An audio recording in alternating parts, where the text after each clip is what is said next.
may be few in numbers, but their place in Poland is rich and filled with history. They're Polish Tatars and they are Muslim. Here at the 18th century mosque near the Polish border with Belarus, this Imam leads the prayer.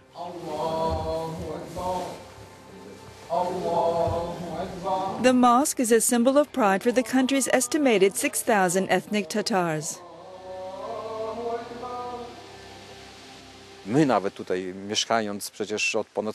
Our community's lived here for 600 years and 300 years here in Kruszyniany. My blood is mixed with Polish blood because the first Tatars to come here were soldiers, young people who married young Polish women and created families. For us Tatars, it's a somewhat unique situation here.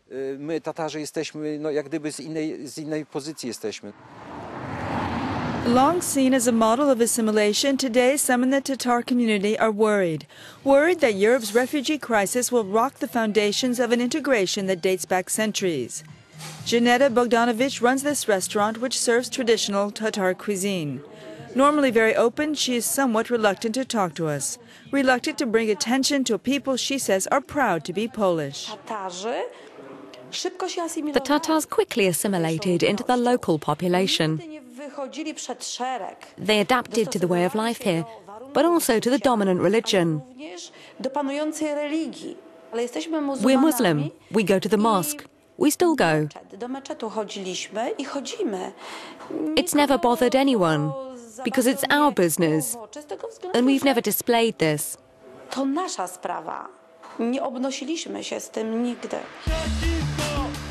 In Poland, like throughout the European Union, the refugee crisis has ignited a heated debate as to how many refugees each EU member should take in.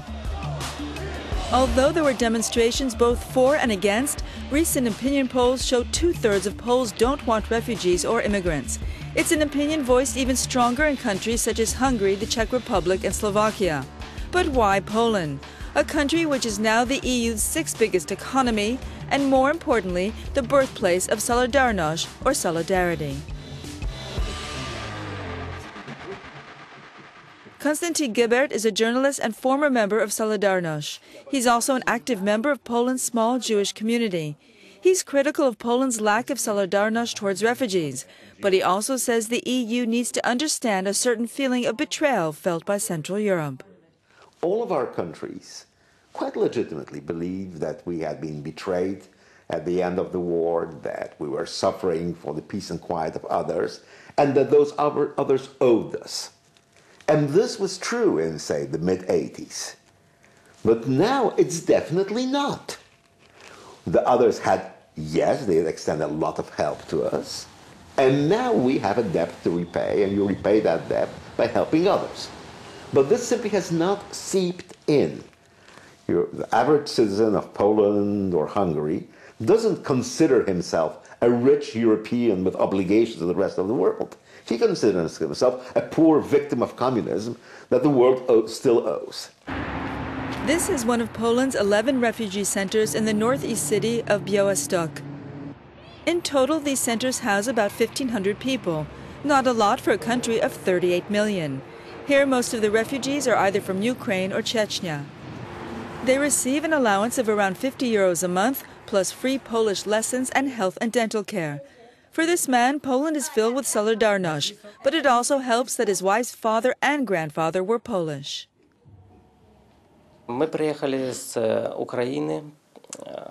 We came from Ukraine 8 months ago when there was a difficult situation in Ukraine.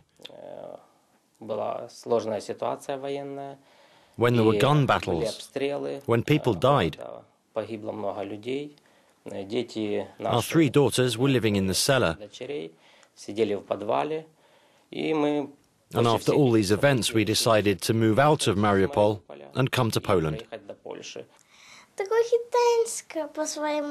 I miss my home because it's very far away. But here it's better. There's no war, and here they give us more money than there.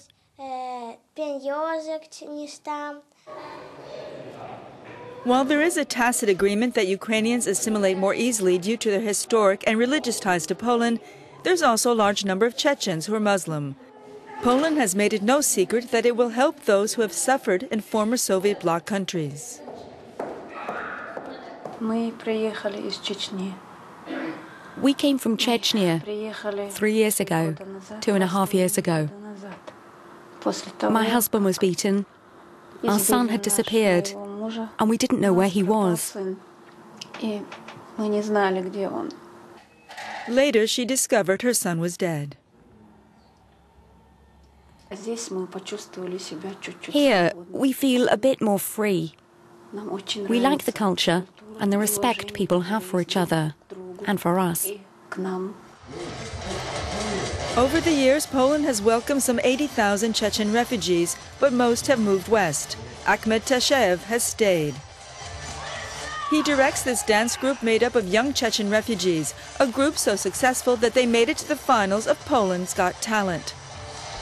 So if Poland is so respectful and welcoming, why has it agreed to only accept 7,000 refugees over the next 2 years? Part of the reason could be just lack of experience or the means.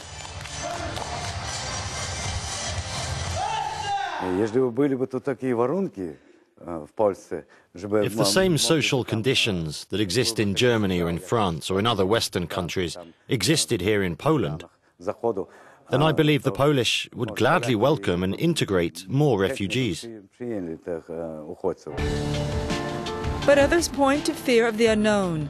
Poland is the most homogeneous country in Europe. It's 96% ethnic Polish and 94% Roman Catholic. And there is concern, unfounded or not, that extremists could infiltrate the thousands of refugees seeking shelter in Europe. Miriam Shaded is half Polish and half Syrian. She runs a foundation which has brought in 55 Syrian Christian families to Poland.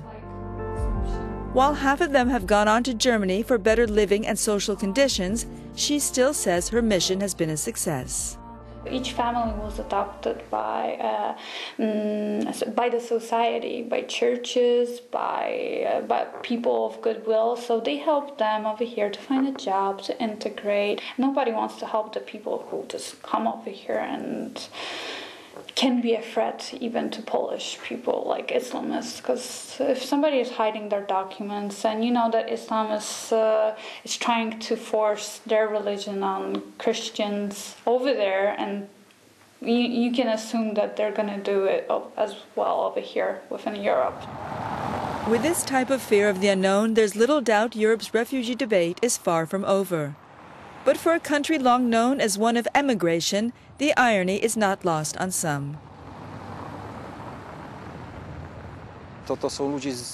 These refugees are people with children, entire families who are fleeing the war. They're saving their lives, just like the Polish did, not only during wars, but also during martial law. They fled from Poland. They searched for a place where they could lead a peaceful life, and that's what the refugees are doing in the same way.